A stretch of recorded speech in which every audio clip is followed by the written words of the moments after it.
Good afternoon, friends. Welcome to ACFO Wednesday webinars. As usual, you know by now, I am Danny Richard, ACFO president. You know, I like that you guys keep on tuning in every Wednesdays. We have loyal people saying, oh my God, I need my dish of Wednesday webinars from ACFO. So happy to have you guys with us. Today, we'll be taking your questions, and we have with us Grant Boland. Good afternoon, Grant. Hi, Danny. Hi, everybody. Grant Boland. I'm a labor relations advisor with ACFO. So when you contact us at ACFO, I mean, some of you may actually have spoken with Grant before. He's been there for a long time with us.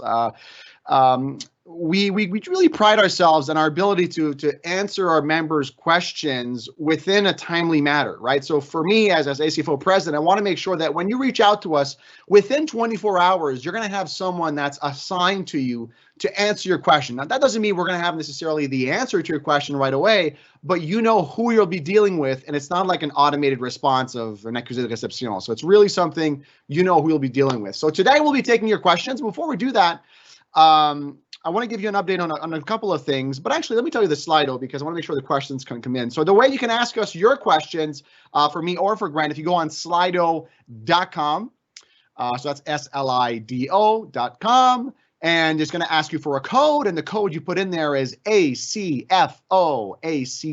as you can see on the screen right now. We already have some questions.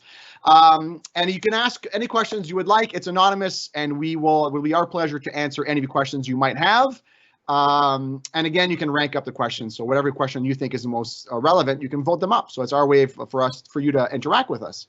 Updates I have for you this week, my friends. So Treasury Board, the Secretariat. So as you know, Treasury Board is the overwhelming body that takes care of everything. But the Secretariat, which is basically the back office that takes care of the Treasury Board, is starting to issue their protocol about what the return to work looks like. So Okro from Treasury Board issued overarching guidelines, but it really didn't tell you as an employee, how does it work now if I'm requested to come back to the office?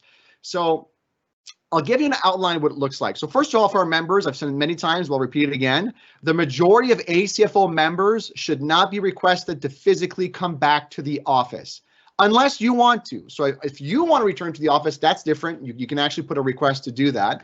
If you are asked to come back to the office and you're comfortable with that, by all means, go ahead. But if you're not, if you don't understand why you're being asked to come back because you believe you've performed your duties from home and it's working well, raise that with your manager, right? So you can ask, I'm not sure I understand. I thought the default position is we stay home unless we really need to come back to the office. So by default, that's the clear position and all departments agree on that. Now, in the event that you agree to go back to work, there's a protocol. So first of all, many of the departments are starting to request their employees to clean out their office. So it's not that you're going to come back to actually work in the office, but they want to use your office as a hoteling station. And the reason why that is because in order to maintain the distance, what the departments are doing is they need more offices, right? So say you had 100% capacity. Well, now to keep 2 meters, you might be down to 30% capacity. So they don't want to have dedicated offices anymore. They want to make sure anyone can work in any office. So you might be asked to come in, they're going to depersonalize your office, take all your pictures, whatever's hanging on the wall, just bring that back home with you. And that's the first thing. Now, if you are requested to come back to work on a part-time basis or full-time basis, and you're okay with that, you're going to be assigned each day a time slot. So they'll tell you, you know what, you'll need to log in between 9 and 9:15. You go to the commissionaire's desk to sign in because they need to know who's signing in. If you don't have a mask, they'll provide one to you. So you do wear a mask when you get into the office. When you go into the elevator, there's protocol there as well. So that means depending on how big the elevator is, there's a maximum of 2 people, maybe 3 if it's bigger, but on average about 2 people per elevator. You're going to be assigned a desk, and everything is going to be numbered, and you'll see a lot more signage in the buildings themselves. And what I'm telling you right now is the gist of it, but every department will have specific protocol, and before you're requested to come back to work, you'll have this all outlined. So what I'm telling you right now is just to give you an idea of what it looks like, but the details of your department would be outlined to you before you go to work. And if you have any questions, make sure you ask your manager before you go back. So you go up the elevator, you sit down. Once you're sitting down, if you're able to maintain the social distancing, you can remove your mask. But anytime you go up or you're speaking to people, if you can't maintain the distance, masks go back on. If you go to the washrooms, The washrooms, typically it's maximum 2 people per washroom, but then you might ask, well, how do I know how many people are in there? So they have little keys that hang on the side. So when you go to the washroom, you basically hang the key up to say there's 1 person in here. And when you come out, you take the key off so that they know how many people are in there. Look, we know there's going to be issues with that, right? Some people might forget to put it on. They might not know, or maybe someone is walking in the corridor. They forgot to put their mask on. Your job is not to be the enforcer here, right? You don't have to be tattletaling on anybody. You definitely can if you want to, but your job is to ensure that you're respecting the protocol. And if you're not, then a manager might have a conversation with you. And when you're leaving, and again, you have to inform the commissioner that you've gone, you sign out so they know what time you left. But it's more of a organized workplace now where we need to know where you are, where you're working, and that might change day to day. But everything I just told you might be irrelevant because, again, look, if I had to guess, 95% of our members are staying home for at least December. I don't see any reason other than, if you need to access a Treasury Board submission that is top secret and you can't access that from home, then maybe you need to log you in, right? So that's the gist of it. I also want to give you guys an update on the training. So now we're starting with I assume that most of you by now have completed your PMA from last year, and now you're starting with your learning plan and your performance objective for this year. I want to tell you guys something, that if you don't have the proper equipment to work from home, and I know the employer is working on that, your objectives should be reflected by that, right? So if I had to deliver, I don't know, 1,000 things, and I'm in the new year supposed to be doing the same thing, but I don't have the same tools, I can't be as productive. So make sure that your performance objectives might be adjusted based on that. There's no official deadline on when that needs to happen. I know the majority of you have not filled out your performance objectives for this year, which is kind of funny when you think about it, because we're literally 4 months into the year and your mid-year review is in 2 months and you still don't know what your objectives are, right? So as usual, if ever you have an issue with your assessments or the objectives, please contact us. But in terms of learning, I definitely want you guys to mark 2 events down in your calendar. The one is the spring tune-up, which is November 24th and 25th. It's October 27th, 28th. That's spring tune-up. It's a free event. It's over 2 afternoons. You guys should definitely attend, because during that week, we're also going to have a career fair. So if you're interested in going to a different department during the week, say I'm interested in working at Global Affairs or, I don't know, Health Canada. Well, each department will be assigned a 20-minute time slot where someone from that department will give you their sales pitch. They'll tell you why you should come and work for their department. So we're going to have a list of about 20 departments with 20 different time slots, and you go in and visit that window of that speaker to see what's good about working at RCMP or at D&D or at CSC. And if you're interested in a department, you can just then forward them your resume for deployment. And the reason we're doing this is because there's definitely a need for more people to be deployments right now, because there's not that many competitions happening. So we want to make sure we empower you guys, but you know what you're getting yourself into before you're going for different departments. The other event I'd strongly suggest you sign up for is the Controllership Symposium. So that is November 24th and 25th. Again, it's over 2 afternoons. One of our keynotes is Brian Mulroney. This one is $200. It's not free of charge. And the reason we're charging for this one is because the speakers that come, we have to pay these speakers, but $200 is definitely not expensive compared to these other courses that will cost you $500. So the reason we can offer you at a discount is because we're a non-for-profit. We're not looking to make any money on these courses. We just want to do cost recovery. And any money that we actually would make, if there's a lot of people that register, go back to funding different events afterwards. Always go back to the community. Today, you probably received a link for a member link. So ACFO, what we're doing this year is we want members to start signing in to our website. So when you go on ACFO's webpage, every member will have their own profile.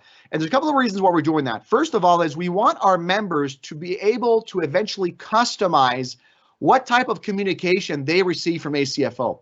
We have some members that want to learn about anything of everything, right? They want to know about collective bargaining, pay equity, new services we offer, newsletters. But we have other members that say, you know what, just give me the important stuff. Like if we have a new deal that I need to vote on, or annual packages. So you can customize what communication you want. But for us, the important thing is to know where our members are at. The challenge that we have is your information that we get comes from us from TBS and from Phoenix. But that information is completely outdated, and sometimes it's 2 years outdated. So we want to make sure we know where our members are at, because when we negotiate on your behalf, we need to know, A, how many members we have, but what are the demographics of our members? What level are you at? What is your bilingual profile? What's secret clearing? What's security clearance do you have? Do you have a CPA? Do you not? Because all that data goes into building cases of what we need to increase our benefits, our wages, our leave. So for us, collecting that data is so important, and for you, it actually allows you to sign up to events in the future. So make sure you complete your profile. You'll get an email on that today, actually, if you already haven't received it. All right, so let's get to the questions for the day. So again, if you have questions, you can ask us via Slido. We have plenty of questions, but I see the first one here right now. It's an update on the $500 equipment credit for other departments. So a quick update on that one, and I'll let Grant take the how our department's going to do for performance reviews when everyone's working from home. We mentioned this a couple of weeks ago. There's certain departments like Transport Canada, Public Services, and Procurement Canada that are offering our members a $500 equipment credit that's non-IT, so chairs, desks, anything that's non-IT. I would say the majority of the departments are looking into this. They're not as quick as pulling the trigger because some departments just don't have the funding for it. Obviously, as you can understand, if you make it easier for members to have access to more equipment, more people will take you up on that offer. So right now it's case-by-case assessment. But what I want you guys to know, if you don't have the equipment you need to do your job, right? If you had dual monitors and you don't have that, if you used to have printer and you don't have that, you had a scanner, you don't have that, you had a chair, you don't, whatever equipment you need to do your job, have that conversation with your manager, because we're going to be working from home from the foreseeable future. So I want to make sure that you guys have the equipment you need to do your job, because otherwise there's going to be a lack in productivity. Or even worse, I know some members are working off kitchen tables and sitting on chairs that are not very ergonomically designed, and it's not good for your health. So you want to make sure that you're working long hours, that you have the proper setup so that you're not going to get a tendonitis or lower back problems or whatever that might be. So although not all departments have a $500 credit in place, they probably will, and if they don't, there's other ways by which you can get the equipment. Maybe the employer will tell you can pick up your chair from work or your monitor, or we can ship it to you. So the easiest way is to have that conversation with your managers, and then if what they're telling you doesn't make any sense, just feel free to reach out over to us. Grant, over to you for this next question on how are departments going to do performance reviews if everyone is working from home. Grant? Yep. Thanks, Danny. I think this is a good question, and I think we'll have to wait and see. I think performance reviews are probably going to look quite different this year than they have in the past.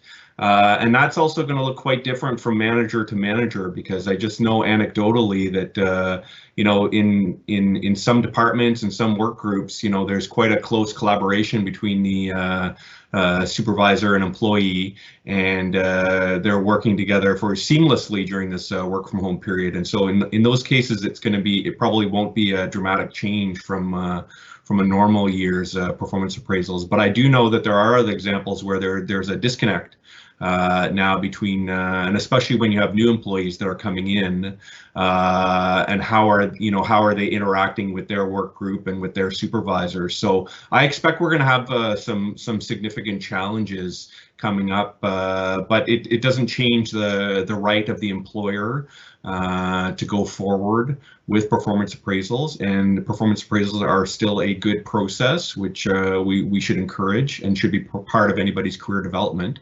So we should leverage them to our advantage. But I do think we are going to have challenges. And Danny, you might know from talking to FIs and CFOs what challenges you're expecting.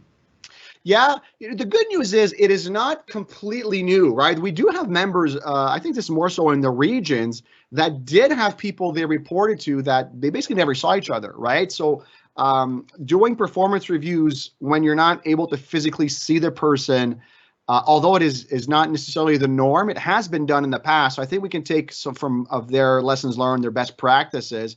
It does change the way it's done. Look, I can only tell you for our team at ACFO, the reason we're able to do it is because we've been there for a while, right? So when you have two people, an employee and a manager that have been working together for a while, it makes it easier. I do think, and I agree with Grant's point, where if you are either a new employee or a new manager, it might be more difficult to perform those performance reviews. And that's why it's so important to have clear objectives when you're doing your performance objectives at the beginning of the year, so that you know what's expected of you and that you have that regular feedback. So if I'm not performing to par, or we have a misunderstanding, or I'm not delivering, I would expect my manager to have that dialogue, right? So I think it will be different, but I do think we'll be able to push forward and ensure it gets done, because we do see value in performance reviews for sure. Next question we have is, do you know how many FIs used 699? The media makes it sound like lots of people used it, but is that true? We don't have the official stats rolled up. So certain departments are providing stats, but the stats are like 2 months old. So they're not being captured as easily as they should be. You're right, though, that we're going to see more of these, friends, that I suspect the media will be jumping all over this. In terms of dollars as well, right? So it's not just, instead of saying maybe only 20% of public servants have actually taken advantage of this, they're going to focus on the monetary value, right? So look at all these millions and millions of dollars of people. I read an article that said people are taking care of their kids and watching Netflix, right? But we all know the reason people take 699 is because they need it. If you cannot take care of kids or other people in your household and work full-time, it's just not going to work. So we're going to see more of those stories, and I do believe that 699 eventually will try to lower it from the employer, especially in September. But because we don't know right now how's school going to go, daycare, up until we haven't resolved what to do with the kids, 699 must remain in play, because otherwise a lot of people will start taking leave. If you have to force to pick between your family or your loved ones with his work, you're going to pick your loved ones, and we need to find a way around that one. So OCRO is having a dialogue with all the unions to see what we can do regarding the 699 leave. And again, if you feel like you can't perform your duties because of your circumstances, feel free to use 699. And if you feel as if it's working against you, then definitely feel free to contact us at ACFO.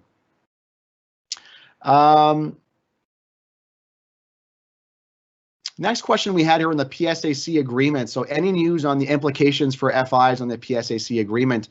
We did a webinar on this one. It's probably still on our website. Actually, it is on our website. As you know, PSAC reached a tentative agreement.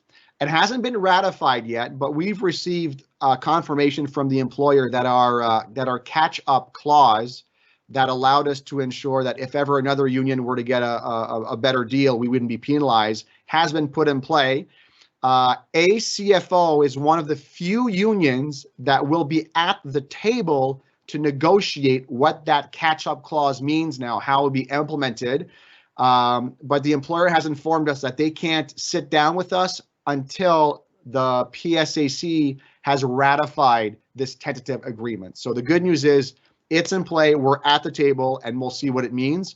And for sure, we'll be getting something in return. I can't give you the details, but we're going to be getting at least $100 that they got more because they've been waiting for another year, and potentially some more things on the table, but that can be negotiated. So more to come on that one, but that will be some good news. Grant, do you see any question on there you'd like to take?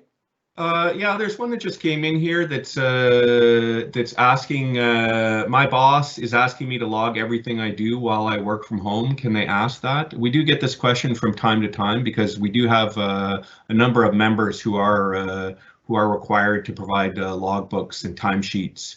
And there is an article in the collective agreement which does allow the employer to ask for this. So I think the short answer is that yes, they can.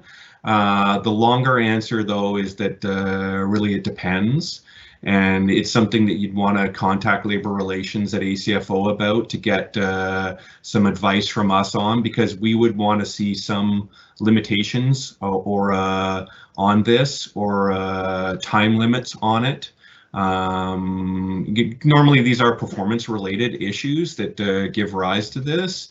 So, you'd want to put in the same way that action plans and performance management plans have time limits normally associated with them, you'd want to have time limits associated with this, because we certainly wouldn't want to have a member that was working for a year or 2 years or 3 years or longer having to provide timesheets when the vast majority of our members don't have to do that. So you'd want to get an explanation from management as well as to why.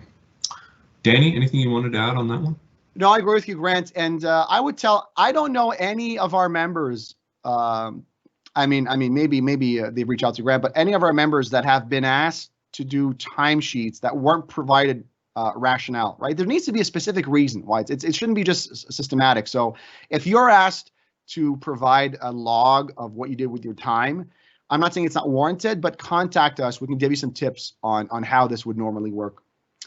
When will we get the results of the workplace survey? I'm assuming this is the community survey we did a few months ago. We are tallying up the results right now because, as you can imagine, we break it down by department, we do our analysis, and we'll share that with the members as soon as it becomes available.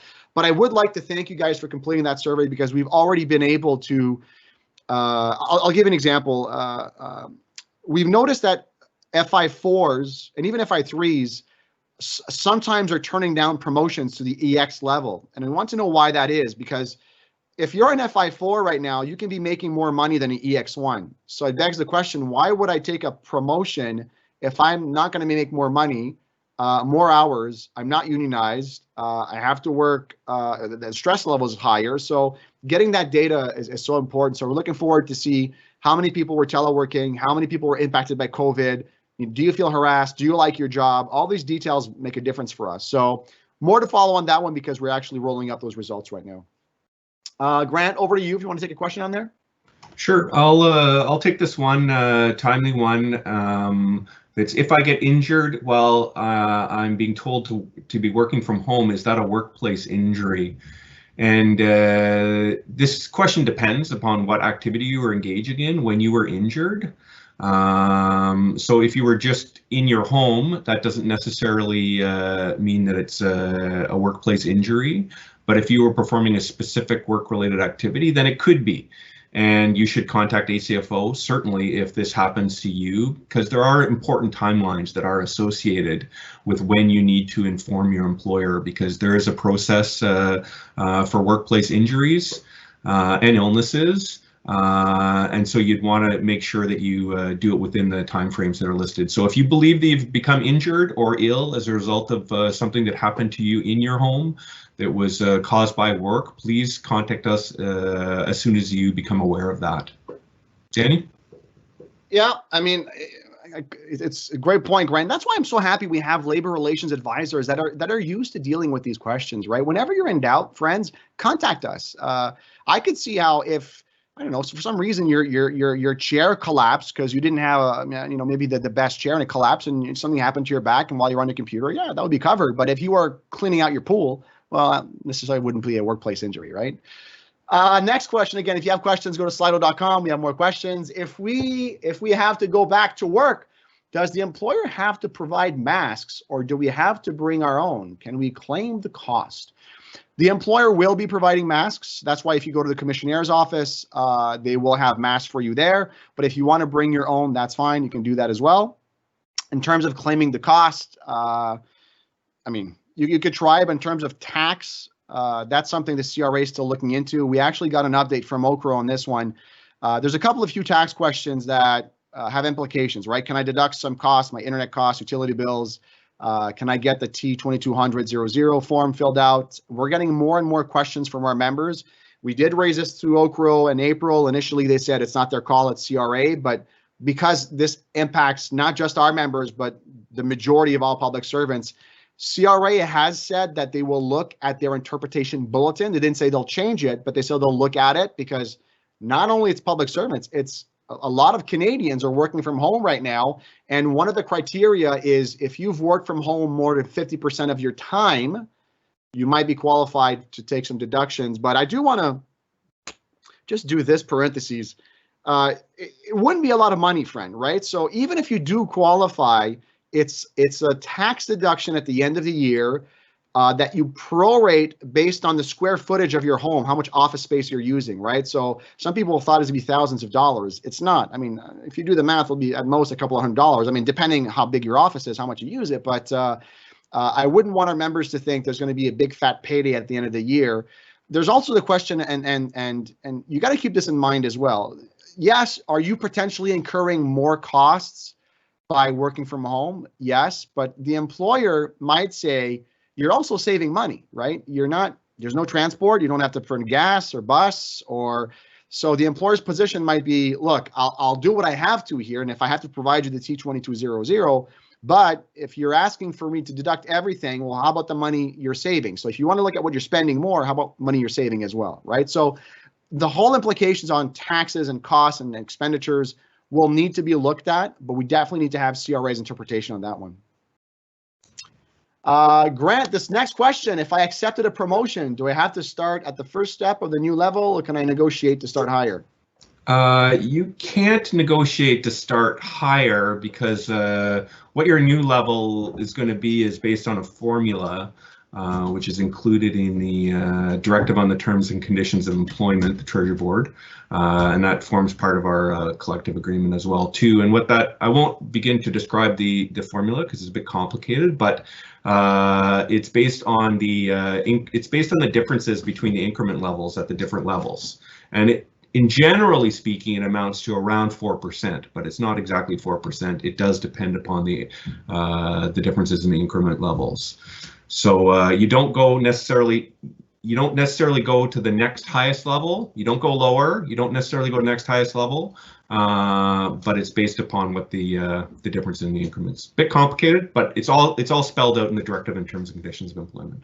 And again, if you're not sure, what do? You contact ACFO. We actually get this question quite often when people are getting promotions, because I'll give you an example, and this is something we wish we knew, right? So my first example is when you first join the public service, that's the only time you can negotiate your salary. That's when you first join, you could say, hey, I want to start at this level, at this amount, and they have the authority because you have a range, right? But once you're in, now you're in on grids.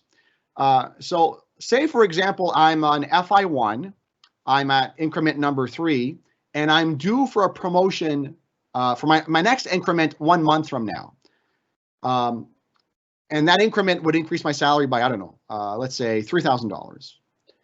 But I'm offered a promotion to FI2. So I say, oh, I'm offered a promotion. I'll take my promotion right away.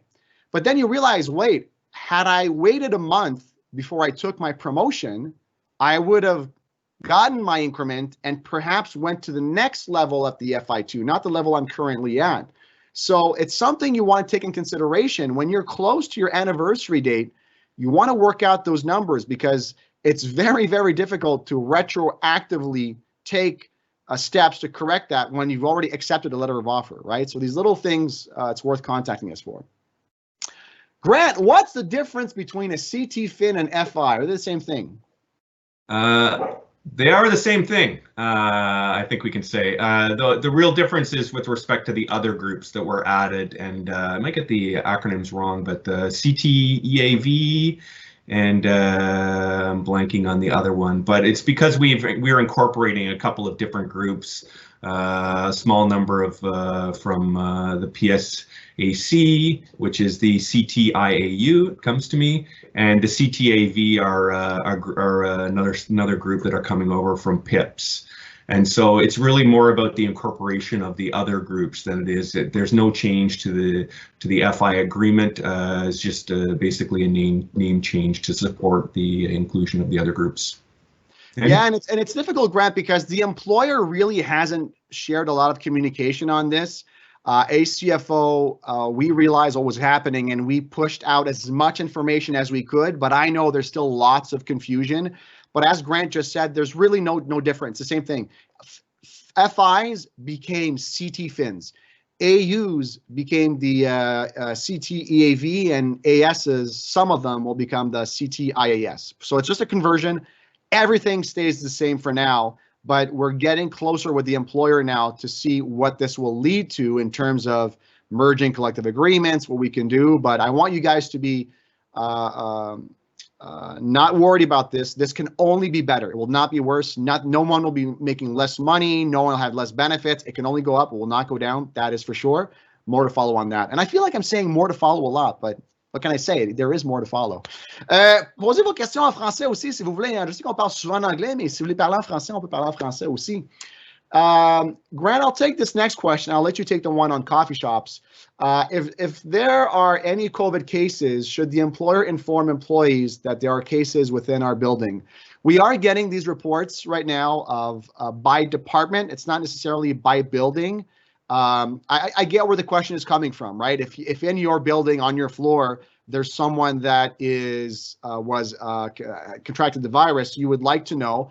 But you might not be working in your specific office, right? You might be working somewhere else on a different floor. So there's a fine line between public health and confidentiality where, I mean, public health always trumps, but we have it at a very high level. They don't go down to which branch, which building are they in. It's really just by department how many cases are in. Grant, is my boss allowed to ask our team to meet at a coffee shop for a team meeting while we are at work from home? I think I'd probably want to know a little more details about what this is and the background to it to really give an answer one way or the other. I mean, because under normal circumstances, if your team was to go out to a coffee shop, I wouldn't necessarily see an issue with that. It would be a kind of a normal, could be a team building or team, just a different way of meeting as a group. In this, of course, we're living in a different time period now, you know, and if you were going to meet at a coffee shop, you would need to do it with all of the physical social distancing processes in place. And of course, I think there'd be a normal reaction of concern on the part of employee who is all of a sudden being asked to do that when we're in this situation. So I think there'd be probably some legitimate concerns on the part of the employee to do something that under normal circumstances would be totally okay to do. So I probably would like to talk to the member individually about this if they want to reach out to me or to our labor relations group to talk a little bit more about what this is and why it's being requested and what would be the circumstances where you would be able to or feel how you would say no to this if you didn't feel comfortable. Danny? Yeah, I agree. It also depends. Is it mandatory or it's an option, right? So if your boss says, hey, let's all meet and let's go there. And if it's just an option and you have the possibility to say no, that's one thing. But it is a good question. If someone were to force, if your boss says, look, I want you to come here. Yeah, and you really don't want to come if you feel like it's not safe or maybe it's too far, right? If you live in Gatineau and you work in Gatineau and for some reason they're asking you to meet in Canada, west side of Ottawa, then might not be appropriate for you, right? So it also all by context and maybe Grant, we could talk about that of how it's very difficult to give generic advice, right? And I'll give the example. Many of you are accountants, and if you're not, maybe you've provided advice financially. But when someone is asking you for advice, you know, you'll go to a party and they'll say, "Oh, can I ask you a quick question? Do you think this is taxable or not?" Well, it depends, right? It depends on the whole situation. It's like a doctor. Hey, by the way, my back hurts. Any advice? Well, it depends. Let's take an X-ray. So, Grant, can you take us through maybe what's the process when a member contacts us? Like what happens? Is it by email? Do we ask them to write down everything? Do we reach out to the employer? Do we escalate? Do you escalate on your side? Like, what's the process when a member reaches out to ACFO? Sure. I would say generally now the majority of our queries come by email, but we do still have individual members who will phone us directly or will phone the labor relations line that we have and leave a message. But I mean, I think as you mentioned, we're going to try to get back to the person within 24 hours to talk to them. And we're going to try to get an idea of what the whole picture is, because it's very difficult normally to put a question into one paragraph. Some questions like some of the ones that we had here today on Slido, like what is your increment level going to be upon promotion? Those are pretty straightforward ones which we can respond to, but most of the time our situations are not like that. Most of the time the situations are if you're talking about a workplace conflict, Even, a simple interpretation of the collective agreement could have a long backstory to it and a lot of history that's important for us to understand. So we need to take the time to talk to the member, to know what the background is. And that's where it starts. And, it's a totally confidential process, as we've tried to reinforce at these, whenever we're out there talking to members as well, too, that they can contact us. And we don't take any action unless the member really gives us the go-ahead to do it. So we don't pick up the phone immediately and call the department or talk to their manager or anything like that. We'll just take the information in, maybe give them some feedback, maybe do some research if that's required, to give them an answer, and then give them our advice and walk them through the process. One of the advantages that we have from the way that ACFO is structured is because as labor relations advisors, we handle it, right from the initial email or initial phone call. We're there to work with the member through to the conclusion of the file, whether that's, a week or whether that's, in some cases, 8 years or longer. But our job is really advice and guidance. And it's not, we don't control the process, the employee controls the process. So it's about giving them the best advice based on the information that they have. So just to come back around to your original question, it does take some time for us to really understand, because it's not straightforward. Most of the answers for what we deal with in labor relations are not straightforward, easy answers. Thanks for that, Grant. And it's so important that you guys know it is confidential, right? We don't, I get the fear of reprisal, right? Should I contact the union? And people will say, well, I don't want to get the union involved because that might be perceived as adversary or me filing a complaint. But we are happy to give advice, provide recommendations. We'll sometimes review emails, right? So before you send an email, they're like, this might ruffle some feathers, run it by us, right? I mean, we're not here to write emails for our members, but if it's something that might be conflicting or might be raising some eyebrows, feel free to run the email by us. A couple of words might make a big difference in terms of tone. And when we're in the emotion, sometimes we don't pick up on the subtle tone that we can put in an email. So we'll gladly revise that. And I'll give you an example here during COVID of how we can help. So this has happened on a few occasions where we had an example where a member was told, you're not allowed to do compressed work hours during COVID. Someone else was told, well, the $500 credit does not apply to us and we don't provide any equipment. So these are different members and they reach out to us and they say, look, is this the case? What do I do? So we asked the member, look, we recommend you have the conversation with your manager. But in this case, the manager said, no is no, right? But we know the manager is wrong. So then what's the next step? Should you then bypass your manager and go to your boss's boss? Because that might have some impact as well, right? How will they be perceived by your manager? So in that case, we always ask the member, how about we do this? Because you control what we do. We never want to do something that you don't agree with, right? So in that case, the labor relations advisor reach out to me, and then we go through the higher up. So I will go to the CFO's office or a DG, and I will say, hey, without giving our member's name, I don't give any names, I will say, I just want to make sure we're on the same page. Can you confirm that COVID and telework has no impact on compressed work schedule? Meaning that it's not because you're on COVID that your compress is declined automatically. And then the DG or CFO will come back to me. And again, it's just me. There's no names of any members. And they'll say, hey, Danny, nice to hear from you. Yeah, confirmed. There's no official systematic cancellation of any compressed. It's case by case. So if your member feels like it was canceled without the right reasons, definitely they should be discussed with their manager. So now you have ammunition directly from the CFO, because we'll take this email, I'll forward it to the labor relations advisor, so Grant, and Grant will forward it to the member.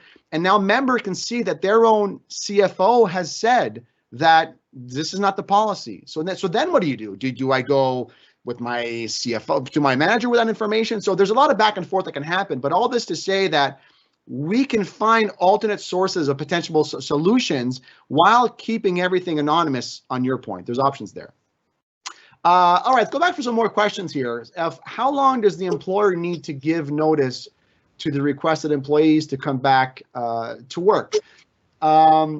There's no official policy on this one. I will tell you that departments are giving at least 3 or 2 weeks notice. That's the average. If, for example, if today, Wednesday, you would have been told, come back to work on Monday, and that is not feasible for you. First of all, do you think you should be going back to the office? That would be my first question. Second, even if you are, do you feel comfortable going back? Do you know what the protocol is?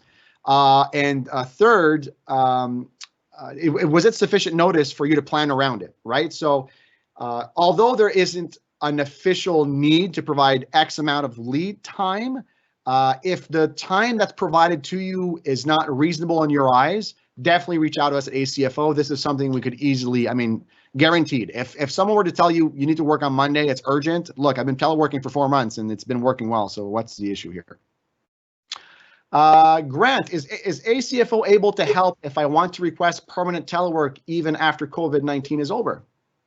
I think the answer to that is that we're certainly able to help. I mean, it's going to be, I'll be very interested to see what will happen down the road when life returns to the new normal, because there will certainly be plenty of employees that will have grown to enjoy doing telework and have grown to like it, just as there'll be some who are anxious to return back into the offices. And there'll be a lot of employees that will have proven that telework is an effective use of their time. Now, telework is not a right, nor it will not be a right in the future. So I think it will be incumbent upon the employees to prove that they can successfully do their jobs by telework in order to gain the trust and the support of their managers, which is what will be required to make that happen. Unless, of course, there's a medical reason, which would be a different question. But yeah, I mean, I think we'll be looking forward to handling those questions that come in from members when we're, whether it's in December or in sometime next year, for a number of members who like this way of working, and we'll be happy to help them. I'm actually looking forward to this one, Grant. Telework is something ACFO has been advocating for a long time, and in the past couple of years, we've started to make minor increments into this, where the employer might say, okay, you'll do it once a week, right? But now that everyone has been forced to telework, and that we've shown that we can do it over long periods and that it works, and that more and more of us will have the proper equipment to do it, there's really no reasonable excuse the employer could give, right? So if for example, me at PSPC, if I were to telework for the past 4 months and now it's 6 months and I have the equipment, and in January my boss says, hey, Danny, vaccine for COVID, everything is fine now, everyone's vaccinated, there's no more threat, can you come back to work? And I say, well, you know what, if you don't mind, I'd like to continue teleworking 3 days a week. And my boss says, well, we'd rather you not. I would ask them, well, is there a reason why? Because I think I've been doing a great job. It's really more convenient for me and my family circumstances. It gives you better arguments to advocate for it. And then if your manager says no and it still doesn't make any sense to you, reach out to us at ACFO. Whenever something doesn't make sense to you, friends, contact us, because if it doesn't make sense to you and we escalate, it probably doesn't make sense to your CFO. Now, granted, sometimes your boss might have access to information you don't have, but they should tell you that, right? If I can't grant access to telework, I say, Grant, I know based on the information you have, it makes sense, but there's a couple of things that are in the pipelines that you're not aware of that I can't share right now, but I really need you to come back to the office. Then it makes more sense. All right, I'm on a need to know basis. I don't need to know right now, but it really, I laugh at it sometimes when I see people that say, well, a manager gave me the excuse and it makes no sense. We can go back to the manager and say, that really doesn't make any sense. Why are you saying this, right? So definitely reach out to us if you're a CFO, if you're getting denied telework. And one of the benefits of all this telework means also we can expand the area of selection. There is a shortage of our members. We've seen an increase in number of all 3 classifications, and we want to continue to make that happen because your workload, there's more and more requirements, right? There's more reports to do, there's more audits to do, there's more forecasting, there's more budgeting. And as we enter into this era of might be austerity with this $200 billion deficit, I think there's going to be an even stronger demand for our members. So I think it's when you're looking for people to do the work, does it really matter if they're working out of Ottawa or Halifax or Vancouver? No, as long as they're qualified to do the job, that's all that really matters. I see there's no more questions, friends. I think we've answered all your questions. Grant, anything you'd like to add or share with the members while we have them on here? Maybe just one last thing on that last point, note of optimism going forward is that, one of the big benefits that you guys have as employees in the public service is the competition within departments. So as we've seen some departments like Transport Canada, sort of announce that they are moving to a more telework model. I think you're going to have options. If your own department, your own manager doesn't think the telework suits that, if you just enjoy working that way, there'll be other departments that will be able to provide that work environment to you, and they will be anxious to hire you. So hopefully that sort of that churn or that competition amongst departments, which we've seen for many years for FIs, will benefit people who want to continue to work from home. Great point, Grant. I think it'll become a recruitment and retention. If one department is allowing you to telework and the other one is not, we already saw this with certain departments. Certain departments are providing a lot more equipment to work from home, and our members have the mobility. They can switch departments if they want to. So it's a great point to add. All right, friends, I see we have no more questions. So I'd like to thank you all for joining us. We'll be moving now towards a town hall model. So we won't necessarily have a webinar every Wednesday, but what we're doing rather is we're focusing on doing specific town halls by department. So last week we did one with our members at ESDC where we're bringing in a CFO. So the CFO literally takes questions from our members via Slido.